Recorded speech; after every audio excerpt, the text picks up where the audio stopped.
10/12/2024 को Hindi elective pre board examination हुआ। हर जिला में अलग अलग क्वेश्चन आएगा, तो बहुत सारे बच्चों ने क्वेश्चन भेजा है, उनको बहुत बहुत तहे दिल से धन्यवाद।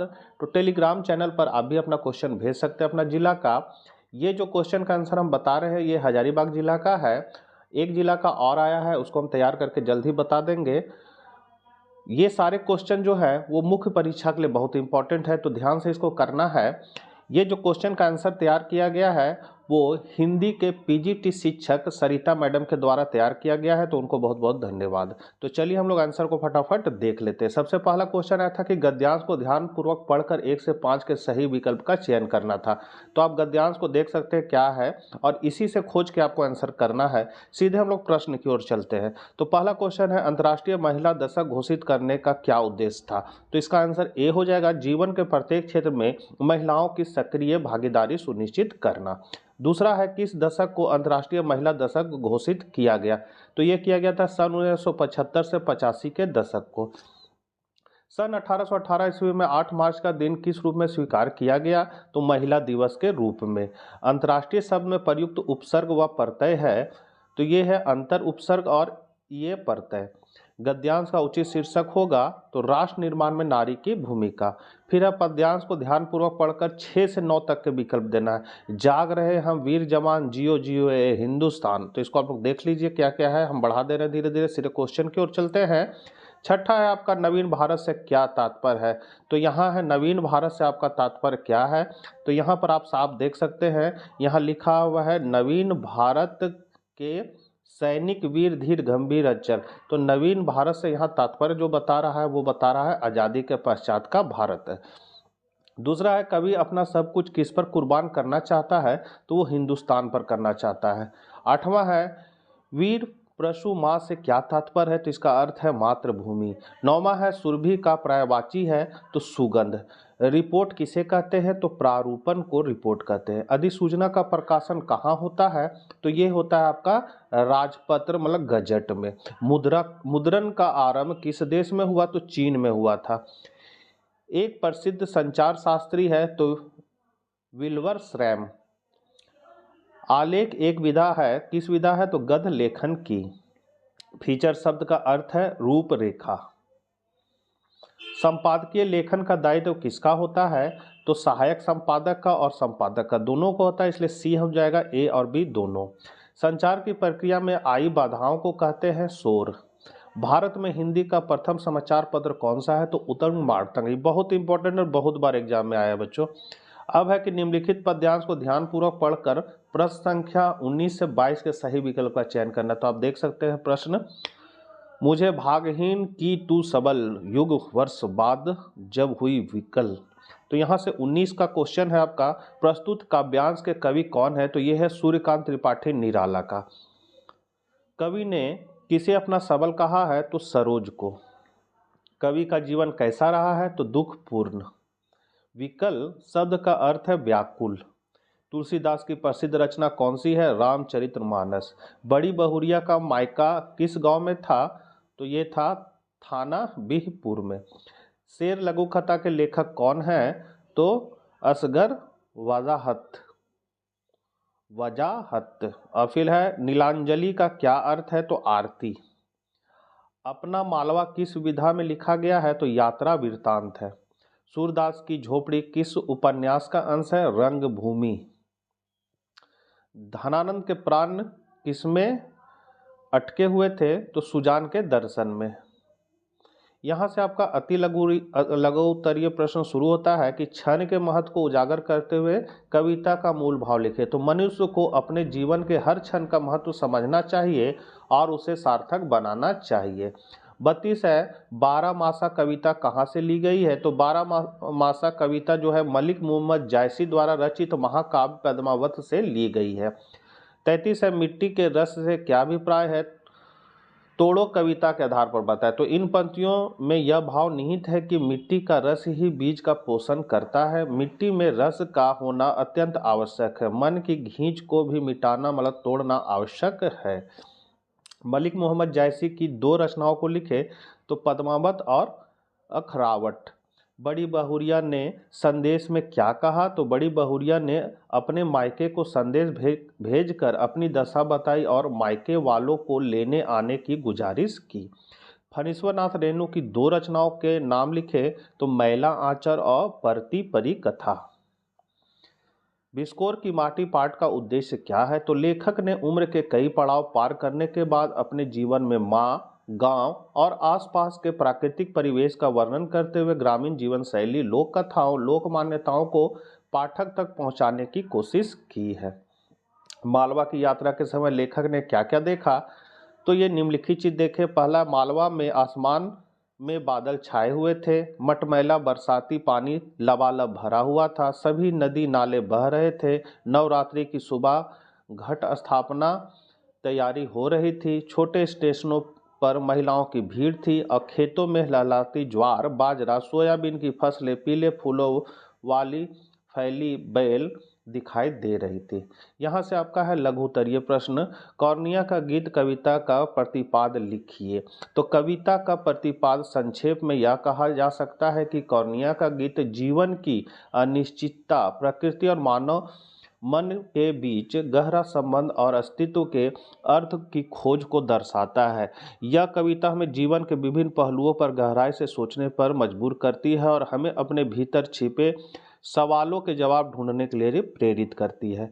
40 है, दिशा कविता में कवि ने बच्चे से क्या पूछा, बच्चे ने क्या जवाब दिया? तो दिशा कविता बाल मनोविज्ञान पर आधारित है। इस कविता में एक बच्चा पतंग उड़ा रहा है। कवि उस पतंग उड़ाते बच्चे से पूछता है, बच्चे बता हिमालय किधर है? बच्चा बाल सुलभ उत्तर देता है, हिमालय उधर है जिधर मेरी पतंग भागी जा रही है। बच्चे का यही यथार्थ है। हर व्यक्ति का अपना यथार्थ होता है। बच्चा यथार्थ को अपने ढंग से देखता है। कवि को यह बाल सुलभ संज्ञान मोह लेता है। हम बच्चों से भी कुछ न कुछ सीख सकते हैं। हारेछु खेल जीता वही मोही, भरत के इस कथन का क्या आशय है? तो भरत के इस कथन का आशय कि श्री राम में बचपन से ही बड़प्पन की भावना थी। वे अपने छोटे भाइयों को अत्यधिक स्नेह करते थे। वे कभी भी उनका दिल दुखी नहीं करते थे। खेल खेलते समय भी वे जानबूझकर इसलिए हार जाते थे ताकि भरत के दिल को चोट ना पहुंचे। वे भरत को जानबूझकर जिता देते थे जिससे उसका उत्साह बढ़ा रहे। जहां राम अपने अनुज के प्रति स्नेह रखते थे, वहीं भरत के मन में भी बड़े भाई के प्रति कृतज्ञता का भाव था। वे इस भाव का ही यहाँ प्रकटीकरण कर रहे हैं। 42 है, लेखक का हिंदी साहित्य के प्रति झुकाव किस तरह बढ़ता गया? तो लेखक के घर में हिंदी का वातावरण तो बचपन से ही था। वह जो जो सयाना होता गया त्यों त्यों हिंदी साहित्य की ओर उसका झुकाव बढ़ता गया। जब वह क्वींस कॉलेज में पढ़ता था तब स्वर्गीय रामकृष्ण वर्मा उनके पिताजी के सहपाठियों में से एक थे। लेखक के घर में भारत जीवन प्रेस की पुस्तकें आया करती थी, पर पिताजी उन्हें इसलिए छिपा कर रखते थे कि कहीं बेटे का चित्त स्कूल की पढ़ाई से ना हट जाए। उन्हें दीनों पंडित केदारनाथ पाठक ने एक हिंदी पुस्तकालय खोला था। लेखक वहां से पुस्तकें लाकर पढ़ा करता था। बाद में लेखक की पाठक जी के साथ गहरी मित्रता हो गई। 16 वर्ष की अवस्था तक पहुंचते पहुंचते उसे समवयस्क हिंदी प्रेमियों की अच्छी खासी मंडली मिल गई। इनमें प्रमुख थे काशी प्रसाद जसवाल, भगवान दास हालना, पंडित बद्रीनाथ गौड़, पंडित उमाशंकर द्विवेदी आदि। इस मंडली में हिंदी के नए पुराने लेखकों की चर्चा होती रहती थी। अब शुक्ल जी भी स्वयं को लेखक मानने लगे थे। इस प्रकार उनका झुकाव हिंदी साहित्य के प्रति बढ़ता चला गया। 43 है, केदारनाथ सिंह का जीवन परिचय देते हुए उनकी काव्यगत विशेषताओं पर प्रकाश डालिए। तो केदारनाथ सिंह का जीवन परिचय। केदारनाथ सिंह का जन्म 7 जुलाई 1934 ईस्वी को उत्तर प्रदेश के बलिया जिले के चकिया नामक गांव में हुआ था। उन्होंने काशी हिंदू आम विश्वविद्यालय में हिंदी में स्नातकोत्तर उपाधि ग्रहण की। वहीं से उन्होंने आधुनिक हिंदी कविता में बिंब विधान विषय पर पीएचडी की उपाधि भी प्राप्त की। काव्य विशेषता है उनका सामाजिक चेतना और कल्याणकारी दृष्टिकोण। तो केदारनाथ सिंह ने अपने काम में सामाजिक चेतना को प्रमोट किया और समाज के असमानता, अन्याय और जनमानस के साथ ही अंधविश्वास के खिलाफ उठाव किया। उनका काव्य समाज के परिवर्तन और कल्याण की ओर प्रेरित करने का प्रयास करता है। फिर है प्रेम और आत्म विचारशीलता। तो केदारनाथ सिंह की कविताओं में प्रेम, आत्म विचारशीलता और व्यक्तिगत अनुभवों का सुंदर परिचय होता है। उन्होंने अपनी कविताओं में व्यक्ति की के आत्मा की गहराइयों में जाने का प्रयास किया है और आत्म रूपरेखा को छूने का प्रयास किया है। भूतपूर्व संस्कृति का समृद्धि से संबंध। तो केदारनाथ सिंह ने अपनी कविताओं में भारतीय संस्कृति, तत्कालिकता और भूतपूर्व साहित्य के साथ गहरा संबंध दिखाया। उनकी कविताएं भाषा, रूप और ध्वनि के प्रयोग में संदर्भ बनाती है, जो संस्कृति की समृद्धि को साधने में मदद करता है। 44 है अपना सोना खोटा तो परखवैया का कौन दोष में लेखक का क्या तात्पर्य। तो अपना सोना खोटा तो परखवैया का क्या दोष से लेखक का यह तात्पर्य है कि जब अपनी ही चीज या व्यक्ति में कुछ दोष या कमी हो तो परखने जांचने वाले को भला क्या दोष दे।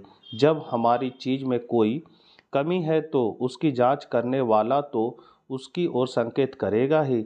इसमें बुरा मानने की कोई बात नहीं है। बात का संदर्भ यह था कि लेखक ने कौशाम्बी से लौटते हुए रास्ते में एक पेड़ के नीचे चतुर्भुज शिव की एक मूर्ति देखी। उसे देखकर लेखक का जी ललचा गया। लेखक ने उस 20 सेर वजन की मूर्ति को उठाकर चुपचाप अपने इक्के पर रखवा लिया। कौशाम्बी मंडल की मूर्ति गायब होने पर गांव वालों का संदेह लेखक पर ही गया, क्योंकि वह इस प्रकार के कामों के लिए प्रसिद्ध हो चुका था। इसी प्रसंग के संदर्भ में उपयुक्त कथन कहा गया है, यह दोष तो लेखक पर लगना स्वाभाविक ही था। 45 है उस छोटी सी मुलाकात ने संभव के मन में क्या हलचल उत्पन्न कर दी, इसका सूक्ष्म विवेचन कीजिए। तो पारो के साथ हुई उस छोटी सी मुलाकात ने संभव के मन को झंकोर डाला। संभव का मन बेचैन हो गया। उसने उसे देखने के लिए अनेक गलियों में चक्कर लगाए पर सफलता नहीं मिली। संभव को रात को भी ठीक से नींद नहीं आई। अगले दिन वह शाम होने की प्रतीक्षा करता रहा, क्योंकि वह शाम की आरती में शामिल होने की बात कहकर गई थी। संभव की आंखों में उस लड़कों की छवि पूरी तरह से बस गई थी। वह उसी की एक झलक देखना चाह रहा था। वह मन ही मन यह सोच रहा था कि यदि वह मिल गई तो उससे क्या क्या प्रश्न करेगा। 46 अपना मालवा पाठ के आधार पर पर्यावरण और उसके विनाश पर प्रकाश डालिए। तो मनुष्य ने सदैव ही अपने विकास के लिए अनेक कार्य किए हैं। मनुष्य ने विज्ञान के माध्यम से अनेक आविष्कार किए, अनेक ऐसी वस्तुओं का निर्माण किया जो हमारे लिए सोचना भी संभव नहीं था। मनुष्य ने अपनी इच्छा शक्ति के बल पर अपनी कल्पना को साकार किया। उसने ही औद्योगिक सभ्यता को जन्म दिया। इसने जहां एक ओर हमें प्रगति व उन्नति के पथ पर अग्रसर किया, वहीं दूसरी ओर पर्यावरण का सबसे बड़ा नुकसान किया। औद्योगिक सभ्यता ने प्रकृति की जीवन शैली को आघात पहुंचाया है।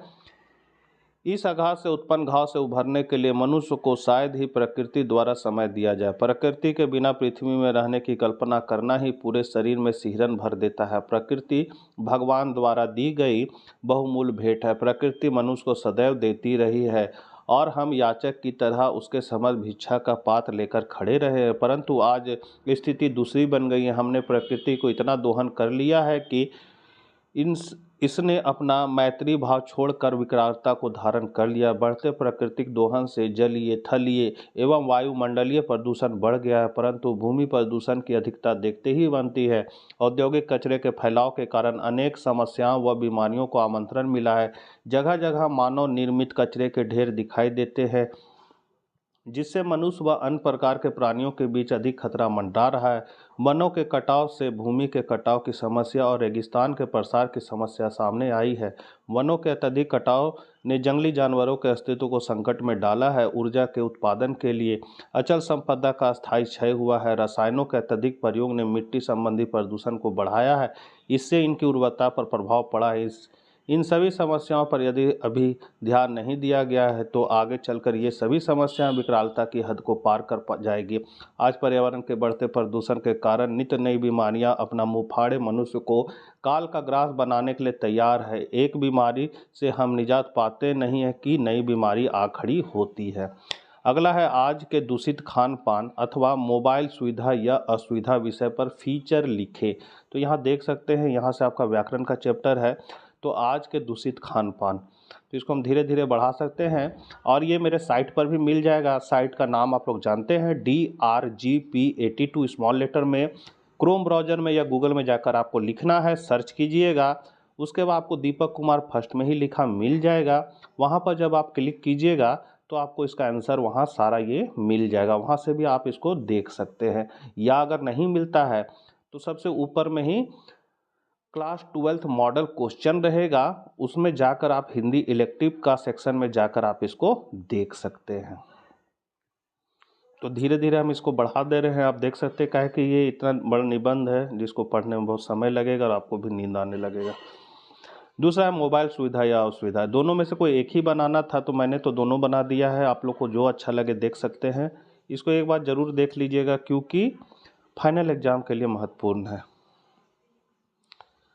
तो जहाँ तक व्याकरण का पाठ है बच्चों, थोड़ा सा जल्दी बढ़ा देते हैं ताकि आपको सहूलियत हो जाए।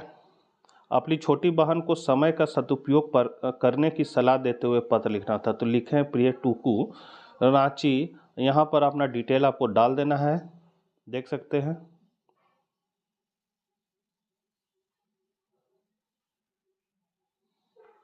तुम्हारा शुभाकांक्षी राजन और अपना एड्रेस लिख देना है। पता जहाँ लिखा हुआ एड्रेस लिख देना है। इसी में अथवा में था, अपने विद्यालय के प्रधानाचार्य को चरित्र प्रमाण पत्र लेने के लिए आवेदन पत्र लिखना था।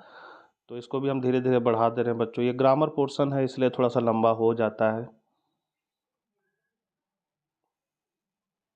तो ये एक ढांचा है, इसी आधार पर आप भी लिख सकते हैं या इसी को भी लिख सकते हैं, कोई दिक्कत नहीं है। 39 से संपादकीय किसे कहते हैं, इसकी विशेषताओं पर प्रकाश डालिए। तो संपादकीय पृष्ठ पर प्रकाशित होने वाले संपादकियों को उस अखबार की अपनी आवाज़ माना जाता है। संपादकीय के जरिए अखबार किसी घटना, समस्या, मुद्दे के प्रति अपनी राय प्रकट करते हैं। संपादकीय किसी भी अखबार की नीति निर्माता के विचार का दर्पण होता है। इसकी विशेषता है पहला कि समाचारों पर आधारित संपादक को संपादकीय कहते हैं। संपादकीय के लिए प्रत्येक अखबार के बीच का एक पूरा या आधा पृष्ठ अलग से निर्धारित होता है। इसमें संपादक की टिप्पणियां तो होती है, साथ ही समाचारों को विभिन्न पहलुओं या आलोचनात्मक लेख और पाठों की प्रतिक्रिया भी प्रकाशित की जाती है। संपादकीय में समाचार अथवा घटनाओं पर संपादक को अपने विचार प्रकट करने की पूरी छूट रहती है। आप इसको देख सकते हैं।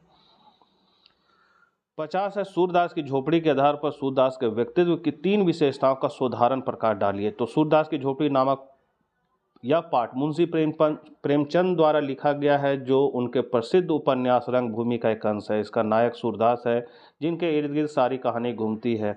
इसके व्यक्तित्व की 3 विशेषताएं निम्नलिखित है। पहला है गरीब एवं दृष्टिहीन। सूरदास का नाम उसके व्यक्तित्व के अनुरूप है। वह दृष्टिहीन है, वह भीख मांगकर अपना निर्वाह करता है, वह गरीब है। दूसरा है सहनशील। तो सूरदास सहनशील व्यक्ति है। भैरव द्वारा उसके झोपड़ी में आग लगा दी जाती है और उसके रुपए चुरा लिए जाते हैं। वह इस असह्य दुख को सह जाता है। फिर है आशावान। सूरदास आशावान व्यक्ति है। अपना सब कुछ बर्बाद हो जाने पर भी नए सिरे से अपनी झोपड़ी को बनाने के लिए कटिबद्ध हो उठता है। वह 100 लाख बार झोपड़ी बनाने का साहस रखते हुए भविष्य के प्रति आशान्वित है। फिर है निम्नलिखित पंक्तियों की सप्रसंग व्याख्या करें। तो ये पंक्ति आप देख सकते हैं, इसका आपको सप्रसंग व्याख्या करने आया हुआ था। तो प्रसंग है, प्रस्तुत पंक्तियाँ केदारनाथ सिंह की कविता बनारस से अवतरित है। इस काव्यांश में बसंत के प्रभाव को दर्शाया गया। बसंत आने पर भिखारियों के कटोरों में भी चमक आने का बिंबात्मक चित्रण हुआ है। शहर के भरने और खाली होने का भी भावी चित्रण हुआ है। व्याख्या है, कवि प्रश्न पूछता है कि क्या तुमने कभी खाली कटोरों में बसंत का उतरना देखा है। अर्थात बनारस में बसंत के समय भिखारियों तक के चेहरों पर चमक आ जाती है, क्योंकि भीख मिलने के कारण उनके खाली कटोरे भरने लगते हैं। कवि कहता है कि यह शहर इसी तरह खुलता है, अर्थात यहाँ हर दिन की शुरुआत ऐसे ही उल्लास के साथ होती है। हर दशा में प्रसन्न रहना बनारस का चरित्र है। इसके साथ साथ यह शरीर इसी तरह खाली भी रहता है। तो ये देख सकते थोड़ा लंबा हो जा रहा है बच्चों, और बहुत लंबा वीडियो भी बन रहा है, आपको भी उबाऊ लगने लगा। हम इसको बढ़ा देते हैं धीरे धीरे, आप लोग देख लीजिए, इसको लिख लीजिए। और आपका लास्ट क्वेश्चन था, मनोकामना की गांठ भी अद्भुत अनूठी है, इस बांधो उधर लग जाती है, कथन के आधार पर पारो की मनोदशा का वर्णन करना। तो ये पारो का मनोदशा है, आप इसको देखते हैं, इसमें करेक्ट आंसर है। आप इसको कॉपी में नोट करके जरूर याद कर लीजिएगा। फाइनल परीक्षा के लिए इम्पोर्टेंट है। तो मिलते हैं नेक्स्ट वीडियो के साथ, तब तक आज्ञा दीजिए। जय हिंद, जय भारत।